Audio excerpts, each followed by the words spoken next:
اعوذ باللہ من الشیطان الرجیم، بسم اللہ الرحمن الرحیم۔ کتاب ہے کلندر شعور اور صفحہ نمبر ہے 149، 149۔ ٹھیک ہے جی۔ گزشتہ نشست میں آپ نے دیکھا کہ حضور مرشد کریم نے کس طرح سے یہ سارا کرنوں کا، روشنیوں کا، ہلکے بننے کا یہ پورا نظام واضح کر دیا، یعنی بتا دیا کہ یہ سارا نظام کیا ہے۔ ٹھیک ہے جی۔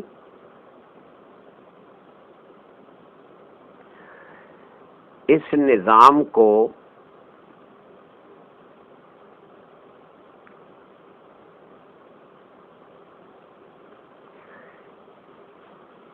اب مزید اس کی وضاحت دیکھیں کہ بتایا گیا کہ روشنیاں جو ہیں یہ ستاروں سے نکلتی ہیں اور حلقے بناتی ہیں، اور وہ حلقے جو ہیں ایک طرف سیارے بن رہے ہیں، پھر ان سیاروں کے اندر کتنی چیزیں بن رہی ہیں۔ یہ سارا روشنیوں کے حلقوں کی وجہ سے ہو رہا ہے۔ اس حلقہ بندی کو سمجھ لیں تو آپ کو بہت کچھ واضح ہو جائے گا۔ اب اس حلقہ بندی کے بعد اگلا نقطہ جو ہے وہ آج ہم پڑھنے لگے ہیں، برقی رو کیمرہ، یعنی ہمارے اندر ایک ایسا کیمرہ نصب ہے جو برقی رو سے چلتا ہے، اور اس برقی رو کو یعنی اطلاعات کے بہاؤ کو کیپچر کرتا رہتا ہے، اس کی تصویر کشی کرتا رہتا ہے۔ اس کو ہمارے اطلاعاتی نظام، اس کو ہم اپنا اطلاعاتی نظام کہیں گے، یعنی کہ ایک ریسیونگ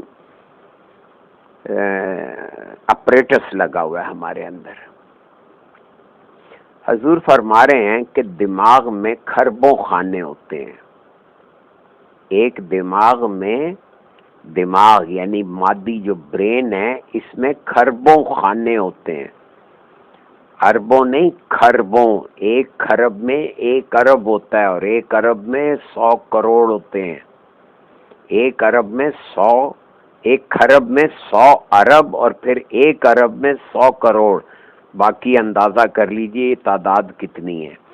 تو دماغ میں کھربوں خانے ہوتے ہیں، 2 کھرب سیلز صرف دماغ کے کام کرتے ہیں، اور ان خانوں میں یعنی ان خلیوں میں برقی رو گزرتی رہتی ہے، یعنی ایک الیکٹرک کرنٹ ہے جو پاس آن ہوتا رہتا ہے۔ اسی برقی رو کے ذریعے خیالات شعور، لاشعور اور تحت شعور سے گزرتے رہتے ہیں۔ یہاں پہ یہ 3 چیزیں ہیں، شعور، تحت شعور یعنی جو شعور کے نیچے ہے، شعور، پھر لاشعور، پھر لاشعور کے بعد تحت شعور یعنی جو شعور سے بھی نیچے ہے۔ تو یہ کنفیوژن کی کوئی بات نہیں ہے، یہ صرف آپ کا مادی نظام شعور کہلا رہا ہے، لاشعور سے مراد آپ کا ذہنی نظام ہے، اور تحت شعور سے مراد ہے یہاں پہ ہونا چاہیے تحت لاشعور، یعنی جو لاشعور سے بھی نیچے ہے وہ جگہ، اس کو پھر روحانی نظام کہیں گے۔ تو یہ برقی رو جو ہے یہ خیالات وہاں سے لا بھی رہی ہے ہمارے ذہن تک، اور پھر وہاں سے نیچے لاشعور تک، بلکہ تحت لاشعور تک لے کے بھی جا رہی ہے۔ تو دماغ کا ایک خانہ وہ ہے۔ اب یہ اس کی قسمیں بتانے لگے، اتفاق نہیں ہے، یہ قسمیں بھی 6 ہیں۔ ایک خانہ وہ ہے جس میں برقی رو فوٹو لیتی رہتی ہے، یعنی کہ یہ برقی رو گزرتی ہے تو وہ اس تصویر کو کیپچر کر لیتی ہے اور تقسیم کرتی ہے، جو تصویر وہ دیکھتی ہے اس کو، اس سے ریلیٹڈ اطلاعات کو پورے دماغ میں پھیلا دیتی ہے۔ اور یہ فوٹو بہت ہی زیادہ تاریک ہوتا ہے یا بہت ہی چمکدار۔ اب یہ جو تصویر وہ لیتی ہے اس کی 4 درجے ہوتے ہیں، یا وہ بہت تاریک ہوتا ہے، یا کم تاریک ہوتا ہے، یا روشن ہوتا ہے، یا بہت چمکدار ہوتا ہے۔ تو یہ 4 درجے جو ہیں یہ اصل میں وہمہ، خیال، تصور اور احساس ہے۔ ایک دوسرا خانہ ہے، جس میں کچھ اہم باتیں ہوتی ہیں لیکن وہ اتنی اہم نہیں ہوتی کہ سال ہر سال گزرنے کے بعد بھی یاد آ جائے. یعنی کچھ باتیں، یہ دوسرا خانہ جو ہے اس میں ضروری باتیں تو ہوتی ہیں لیکن اتنی بھی اہم نہیں کہ سالوں یاد رہے. ایک تیسرا خانہ اس سے زیادہ اہم باتوں کو جذب کر لیتا ہے. جن باتوں کو ہم اہمیت دیتے ہیں وہ تیسرا خانہ جذب کرتا ہے اور وہ بشرط موقع کبھی کبھی یاد آ جاتی ہیں. ایک چوتھا خانہ معمولات کا ہے. معمولات میں نے روٹینز کا. یہ 4 خانے ہو گئے. چوتھا خانہ معمولات کا ہے جس کے ذریعے آدمی عمل کرتا ہے لیکن اس میں ارادہ شامل نہیں ہوتا. یعنی کہ یہ معمولات روٹین کے ہوتے ہیں اور اس میں آپ کا ارادی عمل دخل نہیں ہوتا. یہ آپ کا 4 خانوں کی تفصیل آ گئی. 5واں خانہ وہ ہے جس میں گزری ہوئی باتیں اچانک یاد آ جاتی ہیں. یعنی کہ اس خانے میں 5ویں خانے میں ایسی باتوں کی سٹوریج ہوتی ہے جو شعور کی زد میں تو نہیں ہوتی لیکن جہاں کہیں ضرورت پڑتی ہے یا ویسے ہی بیٹھے ہوئے اچانک ہی وہ فلیش کرتا ہے اور ایک پرانی بات ذہن میں تازہ ہو جاتی ہے. اچانک مطلب کہ یاد آ جاتی ہیں لیکن جن کا زندگی کے تار و پو سے کوئی تعلق نہیں ہوتا. یعنی کہ تانے بانے سے کوئی بظاہر تعلق نظر نہیں آتا. اب ایک چھٹا خانہ ایسا ہوتا ہے جس کی یا تو کوئی بات یاد نہیں آتی. یعنی چھٹا خانہ جو ہے وہ ایسا ہے کہ اول تو اس کی کوئی بات یاد نہیں آتی اور اگر یاد آتی ہے تو اس کے ساتھ ہی عمل ہو جاتا ہے. یہ نقطہ سمجھنے کا ہے. گویا 6 درجے بتا دیے. یہ 6 ٹھیک ہے. اس کی مثال یہ ہے کہ کسی پرندے کا خیال آیا اور خیال آتے ہی عملاً وہ پرندہ سامنے آ گیا. مثلا آپ کمرے میں بیٹھے ہیں، اچانک آپ کو کوئل کا خیال آیا. ٹھیک ہے، آپ باہر نکلے تو سامنے کوئل بیٹھی دکھ گئی. یہ مثالیں ہیں کہ یہ کسی بھی چیز کا خیال آیا اور پھر وہ چیز مظہر بن گئی. تو یہ کمال جو ہے چھٹے خانے کا ہے. اب 7واں خانہ وہ ہے جس کو عام اصطلاح میں حافظہ کہتے ہیں. یہ دیکھیں وہ 6 خانے اور یہ 7واں جو ہے یہ اب دیکھا جائے تو 6 کے 6 خانے حافظے سے تعلق رکھتے ہیں لیکن ان کو مجموعی طور پہ حافظہ ہی کہیں گے. تو 7واں خانہ وہ ہے یعنی جہاں مظہر بنتی ہیں چیزیں اور اس کے بعد اس کی ریکارڈنگ ہوتی ہے، وہاں پہ وہ چیز محفوظ ہو جاتی ہے. اس کو حافظہ کہتے ہیں. اب یہ دیکھیے کہ آپ کے ذہن کی اناٹومی یا اس کی بناوٹ، اس کی ساخت اور اس کی ماہیت کے بارے میں یہ کیسا ڈیفرنٹ تبصرہ ہے، کیونکہ آپ کی جو میڈیکل سائنس ہے وہ اس چیز کو نہیں سمجھی، نہ سمجھ سکی. یہ اس سے بالکل ہٹ کر یہ روشنیوں کی بنیاد پہ جو اس کی تقسیم اللہ نے بتائی ہے 7 ایام کہہ کے، یہ اس کی اصل وضاحت ہے. حضور فرماتے ہیں کہ دماغ میں مخلوط آسمانی رنگ آنے سے اور پیوست ہونے سے، مخلوط یعنی مکسچر آف بلو کلر، اس کے مختلف شیڈز، ان ساروں کو خلط ملط ہونے کی وجہ سے مخلوط کہا گیا. دماغ میں مخلوط آسمانی رنگ آنے اور پیوست ہونے سے خیالات، کیفیات اور محسوسات وغیرہ بدلتے رہتے ہیں. یہ جو ہمارے خیالات کی تبدیلی ہے، کیفیات کی تبدیلی ہے اور محسوسات، یہ مسلسل یہ نیلے رنگ کی جو شعاعیں ہمارے ذہن میں داخل ہوتی رہتی ہیں، اگر وہ یکساں ہوں، ایک جیسی ہوں، تو یہ خیالات، محسوسات اور کیفیات بھی یکساں رہیں گے. لیکن چونکہ وہ مخلوط ہوتی ہیں، اس خلط ملط کی وجہ سے یہ کیفیات، احساسات اور خیالات جو ہیں یہ بھی بدلتے رہتے ہیں. پھر یہ ہوتا ہے کہ رفتہ رفتہ اب بچپن میں انسان کو خیال آتے ہیں لیکن وہ ان کو کوریلیٹ نہیں کر پاتا. پھر رفتہ رفتہ جو وہ گرو کرتا ہے تو انسان ان خیالات کو ملانا سیکھ لیتا ہے. جب ہم کسی سے کوئی بات سنتے ہیں تو ہمیں پتہ ہوتا ہے کہ یہ بات کیوں کہی جا رہی ہے, اس کے نتائج کیا ہوں گے, تو اس کو ملانا کہتے ہیں. ان میں سے جن خیالات کو وہ بالکل کاٹ دیتا ہے یعنی ایکسیپٹ نہیں کرتا وہ حذف ہو جاتے ہیں. جو خیالات, اب دیکھیں نا, ماں باپ نے آپ سے کہا, بچپن سے کہہ رہے ہیں بھی کھانا چبا کے کھاؤ, لیکن ہمارے انر سیلف نے اس بات کو سنا, مانا, لیکن عمل کرنے کے وقت بھول گئے, یعنی وہ اصل میں حذف ہو چکے ہیں. اب ان خیالات, ان میں سے جن خیالات کو وہ بالکل کاٹ دیتا ہے وہ حذف ہو جاتے ہیں, اور جو جذب کر لیتا ہے وہ عمل بن جاتے ہیں. یہاں سے ہمارے اعمال کا سانچہ بنتا ہے کہ ہم جو خیالات ایکسیپٹ کرتے چلے جاتے ہیں وہ ہمارے عمل بنتے جاتے ہیں, اور جن خیالات کو ہم کاٹ دیتے ہیں یا کینسل کر دیتے ہیں وہ حذف ہو جاتے ہیں, یعنی ختم ہو جاتے ہیں, ڈیلیٹ ہو جاتے ہیں, اور جو جذب ہو جاتے ہیں وہ عمل بن جاتے ہیں. اب ان رنگوں کے سائے ہلکے بھاری یعنی طرح طرح کے اپنا اثر کم و بیش پیدا کرتے ہیں اور فوراً اپنی جگہ چھوڑ دیتے ہیں تاکہ دوسرے سائے ان کی جگہ لے سکے. یہاں پہ میں نے اسی لیے وہاں پیچھے جب لفظ سائے کا آیا تھا تو عرض کیا تھا کہ یہاں پہ مراد شیڈز ہے, ورنہ تو ہم کہتے ہیں کہ ہم پہ سایہ ہو گیا ہے. وہ سایہ والا یہ سائے نہیں ہے بلکہ یہ شیڈز مراد ہیں.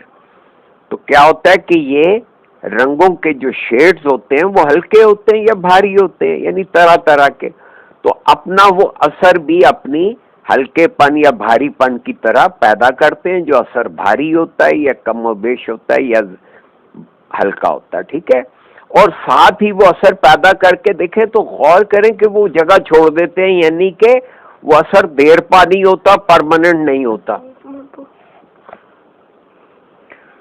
ٹھیک ہے, تاکہ دوسرے سائے ان کی جگہ لے سکیں. بہت سے سائے جنہوں نے جگہ چھوڑ دی وہ محسوسات بن جاتے ہیں, یعنی کہ جو ذہن کے اس نقطے سے شیڈز جگہ چھوڑتے ہیں وہ ہمارے احساسات میں یعنی محسوس کرنے والے اعضاء میں ٹرانسفر ہو جاتے ہیں, وہ محسوسات بن لیتے ہیں, اس لیے کہ وہ گہرے ہوتے ہیں.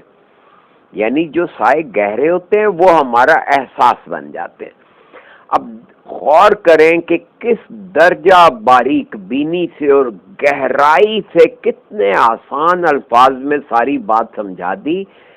اب ہمارا فرض بنتا ہے کہ ہم اس پہ غور کریں, اس کو ذہن نشین کر لیں, اس پہ تفکر کریں, اس پہ تدبر کریں, اس پہ غور و فکر کرتے رہیں. یہ بات چونکہ ہمارے عام بنے ہوئے سانچے سے ڈیفرنٹ ہے, اس لیے اس کو ہم دشوار کہتے ہیں یا نامانوس ہونے کی وجہ سے سمجھ نہیں پا رہے.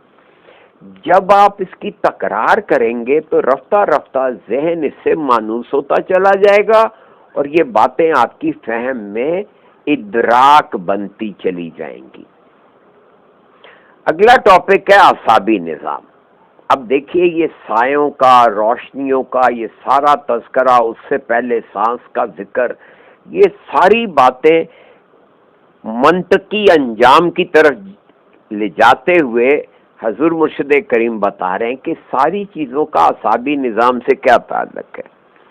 فرما رہے ہیں کہ ہماری تمام اندرونی اور بیرونی حرکات کو اعصابی نظام کنٹرول کرتا ہے. اندرونی حرکات کیا ہیں, جیسے معدے کا چلنا, آنتوں کا فعل, جگر کا فعل, گردوں کا فعل, یہ سارے افعال کیا ہیں, یہ اندرونی حرکات ہیں. اور بیرونی حرکات یہ ہے کہ میں آنکھیں پٹ پٹا رہا ہوں, میں میرا ہونٹ ہل رہے ہیں تو بات ہو رہی ہے, تو میرے ہاتھ ہل رہے ہیں, میرے چہرے کے تاثرات بن رہے ہیں, عضلات کھنچ رہے ہیں تو آپ کہتے ہیں مسکرا رہا ہے, عضلات دوسری طرح کھنچ رہے ہیں تو آپ کہتے ہیں کہ یہ خفا ہے, یہ اداس ہے, یہ غصے میں ہے. یہ ساری بیرونی حرکات ہیں. تو یہ ہماری جتنی اندرونی اور بیرونی حرکات جو ہیں یہ اعصابی نظام کنٹرول کرتا ہے. اور نہ صرف کیسے کنٹرول کرتا ہے کہ ان میں آپس میں ربط اور ہم آہنگی پیدا کرتا ہے. آپ غور کریں کہ آپ نے لیمو دیکھا تو لیمو کو سوچنے سے، لیمو کو دیکھنے سے جب وہ اس کا اثر گہرا ہوتا ہے، اس کے رنگوں کا شیڈ آپ کے ذہن میں گہرائی میں اترتا ہے تو آپ کے منہ میں لعاب پیدا ہو جاتا ہے. اس کے بعد جب آپ اس کو لعاب کو منہ میں معدے میں لے جاتے ہیں تو وہاں پہ وہ دیگر کیمیکل اعمال اور معدے کی حرکات شروع ہو جاتی ہیں. یہ سارا نظام اعصابی نظام کنٹرول کر رہا ہے. اب اعصابی نظام کیا ہے؟ یہ اعصابی نظام میں دماغ اور حرام مغز کے علاوہ، یعنی مین چیز کیا ہے؟ آپ کا دماغ، جس کو آپ گرے میٹر بھی کہتے ہیں. یہ پورا گرے میٹر نہیں ہے، اس گرے میٹر میں وائٹ میٹر بھی ہے، جس کو پھر یہ آگے چل کے یہ حرام مغز کہتے ہیں، جو ریڑھ کی ہڈی سے گزرتا ہوا اور پھر وہ اعصابی نظام کو بناتا ہے. تو دماغ اور حرام مغز کے علاوہ ہمارے جسم میں اعصاب کا ایک جال بچھا ہوا ہے. انگریزی میں اعصاب کو نروز کہتے ہیں. مسلز اور چیز ہے، اسے عضلات کہتے ہیں، اور اعصاب جو ہیں وہ نروز کو کہتے ہیں. تو اعصاب کا ایک جال بچھا ہوا ہے. اعصاب کا کردار بہت اہم ہے کیونکہ انہی کے ذریعے جسم کے مختلف پیغامات دماغ اور حرام مغز تک پہنچتے ہیں. یعنی یہ اعصاب کا اصل رول کیا ہے کہ یہ باڈی کی انفارمیشنز کو حرام مغز تک اور پھر وہ حرام مغز سے آگے دماغ تک پہنچایا جاتا ہے یا وہ پہنچتے ہیں. اور ہم یہ جان لیتے ہیں، یعنی دیکھیں اتنے وسیع و عریض نظام کا حاصل کیا ہے کہ ہم کیا دیکھ رہے ہیں، ہم کیا دیکھ رہے ہیں یہ ہمیں تب پتہ چلتا ہے جب پورا اعصابی نظام اچھی طرح کام کر رہا ہے. کیا سن رہے ہیں اور کیا محسوس کر رہے ہیں. یہ جو ہے کہ کیا محسوس کر رہے ہیں، کیا سن رہے ہیں، اس کے پیچھے پورا آپ کا اعصابی نظام کام کرتا ہے. اور اگر یہ اعصابی نظام طاقتور نہ ہو، مضبوط نہ ہو، تو یہ اپنا فنکشن پراپرلی پرفارم کر سکے گا؟ تو ظاہر ہے کہ نہیں. تو اسی لیے ہمارے دیکھنے، ہمارے سننے، ہمارے محسوس کرنے میں کمزوریاں پائی جاتی ہیں. مزید اس کی شرح فرما رہے ہیں کہ حضور مرشد کریم فرما رہے ہیں کہ اعصابی نظام کا مرکزی کردار دماغ ہے جو کھوپڑی کے اندر بند ہے. اس کے 3 حصے ہیں. یہ دماغ جو ہے، اب اس کی طرح شرح آپ کو بتائی جا رہی ہے کہ دماغ کے بیسیکلی 3 اپارٹمنٹس ہیں یا 3 کمپارٹمنٹس ہیں یا 3 پارٹس ہیں، 3 حصے ہیں. دماغ کا سب سے بڑا حصہ جو تقریباً 5 سینٹی میٹر گہرے مرکزی شگاف سے 2 نصف کروں میں تقسیم ہے. یہ دماغ کا بڑا حصہ ہے. اس کے بیچوں بیچ ایک مرکزی شگاف ہے اور اس کی وجہ سے یہ 2 نصف کروں میں یعنی کہ ہیمیسفیئرز میں تقسیم ہے. ان کروں کو ہم دایاں دماغ اور بایاں دماغ کہتے ہیں. اس کو انگریزی میں لیفٹ ہیمیسفیئر آف برین اور right hemisphere of the brain کہا جاتا ہے. یہ دماغ کے دائیں اور بائیں کرے، یعنی اگر آپ دیکھیں نا کان کے قریب کا یہ اوپر پھولا ہوا ابھار جو ہے، یہ دماغ کا دایاں یا بایاں ابھار جو ہے وہ اصل میں اسی کو دایاں اور بایاں دماغ کہتے ہیں. یہ دماغ کے 2 مین حصے ہو گئے. ٹھیک ہے. دماغ کے دایاں دماغ جسم کے بائیں حصے کو کنٹرول کرتا ہے. یہ پوائنٹ بھی نوٹ کرنے کا ہے کہ بظاہر دایاں دماغ جو ہے، دائیں طرف کا دماغ، یہ ہمارے لیفٹ سائڈ کو کنٹرول کرتا ہے اور بایاں دماغ جسم کے دائیں حصے کو کنٹرول کرتا ہے. اب دماغ کی اوپری سطح ہلکے سرمئی رنگ کے مادے کی طے ہوتی ہے. دماغ کے اوپری سطح پر اس کی ایک جھلی سی ہوتی ہے، اس جھلی میں ہلکا سرمئی رنگ کا مادہ ہوتا ہے. ہلکے سرمئی رنگ کا مادہ جو ہے وہ اس کو، اب میں نے جب یہ پوچھا تھا حضور مرشد کریم سے، تو حضور مرشد کریم نے ایک بڑی خوبصورت یا ایک عجیب سی بات بتائی. کہنے لگے، انہوں نے فرمایا کہ یہ جو ہلکا سرمئی رنگ کا مادہ ہے یہی تو دخان ہے، اور یہ عام جانوروں میں یہ سطح نہیں ہوتی. اسی لیے ہمارے سائنسدان یا جو فزیشینز ہیں یا جو اناٹومسٹ ہیں وہ اس کو گرے میٹر کہتے ہیں، اور اس کے نیچے ایک سفید رنگ کا دبیز حصہ ہوتا ہے، اور یہ سفید دماغ جو ہے یہ سوچ بچار، تفکر، غور و فکر کو کنٹرول کرتا ہے. ہلکے سرمئی رنگ کا دماغ وہ جگہ ہے جہاں پر تمام جسم سے پیغامات آتے ہیں. یعنی یہ جو گرے میٹر ہے یہی ہماری سوچ بچار کا اصل محور ہے. باقی یہ جو وائٹ میٹر ہے یہ ہماری حیوانی حرکات و سکنات کا باعث بنتا ہے یا یہ اس کو کنٹرول کرتا ہے. تو ہلکے سرمئی رنگ کا دماغ وہ جگہ ہے جہاں پر تمام جسم سے پیغامات آتے ہیں، اور یہیں سے مختلف پیغامات جسم کو واپس بھیجے جاتے ہیں. یہ جسم کے عضلات کو کنٹرول کرتا ہے. عضلات میں نے ریشے یعنی ٹیشوز یعنی مسلز. اس کے علاوہ آنکھ، کان، ناک کی حصوں کے مراکز بھی اسی دماغ میں ہوتے ہیں. یعنی آنکھ، ناک، کان یہ ان کے علیحدہ علیحدہ مراکز ہیں. اب دماغ کا پچھلا حصہ جہاں یہ دونوں ملتے ہیں وہاں یہ ریڑھ کی ہڈی میں حرام مغز اور یہ جو دماغ ہے اس کے درمیان میں ایک حصہ ہے جس کو پچھلا حصہ یعنی میڈولا اوبلونگیٹا کہتے ہیں. یہ اصل میں دل کی دھڑکن کو کنٹرول کرتا ہے. یہ یوگی یہ جو یوگا کرتے ہیں وہ حبس دم کی مشقوں کے ذریعے یہ جو سانس روکنے کی مشقیں ہیں ان کو بڑھا کر اس درجے پہ لے جاتے ہیں کہ وہ اس کے ذریعے کہ دل کی دھڑکن کو بھی کنٹرول کر سکتے ہیں. یوگی حبس دم کی مشقوں کے ذریعے اس بات پر کنٹرول حاصل کر لیتے ہیں کہ میڈولا اوبلونگیٹا میں آکسیجن کی کثیر مقدار ذخیرہ کر کے وہ طویل عرصے تک بغیر سانس لیے زندہ رہ سکیں. وہ کئی سال تک مردہ رہ کر دوبارہ جی اٹھتے ہیں. یہ دیکھیے یعنی کہ یہ سانس کے ذریعے آکسیجن کو سٹور کرنا اور پھر اس سانس کو روک کے اس سٹورڈ آکسیجن کے ذریعے دل کی رفتار اور حرکت کو کنٹرول کر کے. اب دیکھیں نا ہمارا دل عام طور پہ 1 منٹ میں 72 سے 80 مرتبہ دھڑکتا ہے.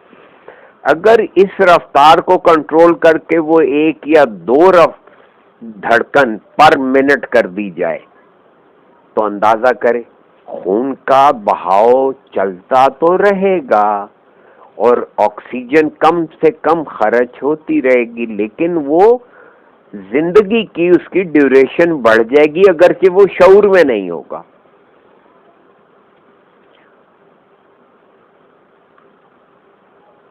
حضور فرماتے ہیں کہ حرام مغز اعصابی نسیجوں کا مجموعہ ہے. حرام مغز کیا چیز ہے؟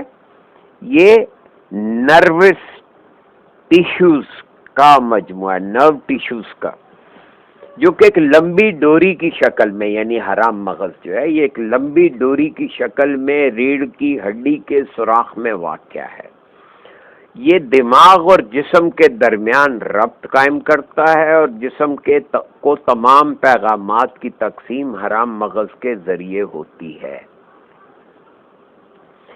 دل کے دھڑکنے، پھیلنے اور سکڑنے کا عمل یہ برقی رو پر قائم ہے، اور بجلی کی لہریں دل کو پھیلاتی اور سکیڑتی رہتی ہیں۔ یہ جو دل کے دھڑکنے، پھیلنے اور سکڑنے کا عمل جو ہے یہ برقی رو پر قائم ہے، اور بجلی کی لہریں ہمارے دل کو پھیلاتی بھی ہیں اور سکیڑتی بھی ہیں۔ بالکل اسی طرح جیسے کسی مشین کو چلانے کے لیے برقی رو کام کرتی ہے، یعنی جیسے آپ کی واشنگ مشین جو ہے جب اس کو الیکٹرک کرنٹ ملتا ہے تو وہ کبھی کلاک وائز موو کرتی ہے، کبھی اینٹی کلاک وائز موو کرتی ہے، یعنی کہ اس کے اندر ایک میکانزم رکھا ہوا ہے جو کہ مشین کی موٹر کی حرکت کی جو سمت ہے اس کو بدلتی ہے۔ اسی طرح جب یہ الیکٹرک کرنٹ آپ کے دل کے نسیجوں میں، اس کی بافتوں میں اور اس کے ٹیشوز میں داخل ہوتا ہے تو اس کو وہ سکیڑتا اور پھیلاتا ہے۔ جب وہ سکیڑتا ہے تو وہ خون کو پمپ آؤٹ کرتا ہے، جب وہ پھیلتا ہے تو وہ خون کو سک ان کرتا ہے۔ دل کے دھڑکنے، پھیلنے اور سکڑنے کا عمل برقی رو کے اوپر قائم ہے۔ بجلی کی لہریں دل کو پھیلاتی اور سکیڑتی رہتی ہیں، بالکل اسی طرح جیسے کسی مشین کو چلانے کے لیے برقی رو کام کرتی ہے۔ اس طرح ہمارا پورا جسمانی نظام اعصاب کے تانے بانے سے مرکب ہے، جس میں برقی رو یا الیکٹریسٹی دوڑتی رہتی ہے۔ دوسرے لفظوں میں ہم یہ کہنے پر مجبور ہیں کہ ہمارا جسمانی نظام برقی رو یا روشنی پر قائم ہے۔ دیکھ لیجئے، برقی رو کو روشنی کہا، اور میں کیا عرض کرتا ہوں کہ روشنی کو آپ انٹرپریٹ کر کے دیکھیں، یہ تصورات کو کہتے ہیں۔ تو یہ ہمارا سارا جسمانی نظام برقی روشنی پر قائم ہے، اور یہ سارا نظام روشنی سے فیڈ ہوتا رہتا ہے۔ یہ سب آٹومیٹک ہے۔ اس میں آپ کا عمل اور ارادہ کیا مانی؟ جس بات کا ہمیں پتہ ہی نہیں ہے اس میں اپنا عمل، اپنا ارادہ، اپنا اختیار کہاں استعمال کر سکتے؟ تو ان چیزوں کا شعور اس لیے دیا جا رہا ہے، کلندر شعور کا حامل بندہ ان سب باتوں سے اس لیے اسے سکھایا اور بتایا جاتا ہے، اور وہ خود اس کو جاننے میں منہمک رہتا ہے، کیونکہ وہ جانے گا تو اس مشین کو آپ جانتے ہی نہیں کہ اس کو کیسے چلانا ہے، تو آپ اس کو چلا کیسے لیں گے، یا اس کو کنٹرول کیسے کر لیں گے، یا اس کی رفتار کیسے بڑھا لیں گے، یا اس کی رفتار کو سلو ڈاؤن کیسے کر لیں گے۔ جیسے اب یوگی اپنے دل کی رفتاروں کو کم یا زیادہ کر لیتے ہیں، کیا میں اور آپ کر سکتے ہو؟ ایک یوگی کر سکتا ہے؟ یہ کیا بات ہوئی؟ وہ فزیکل لیول پہ صرف سانس کی مشقوں سے یہ کر رہا ہے۔ اور یہاں تو کلندر شعور جو ہے وہ جسمانی نظام سے لے کر ذہنی فکری نظام سے اوپر اٹھ کر آپ کو روحانی نظام سے آشنا کر رہے۔ تو یہ سارا نظام اس لیے واضح کیا جا رہا ہے۔ آپ اس کو سرسری نہ پڑھیں، اس کو سرسری نہ سمجھیں۔ تو میرا خیال ہے یہاں رک جاتے ہیں، پھر انشاءاللہ باقی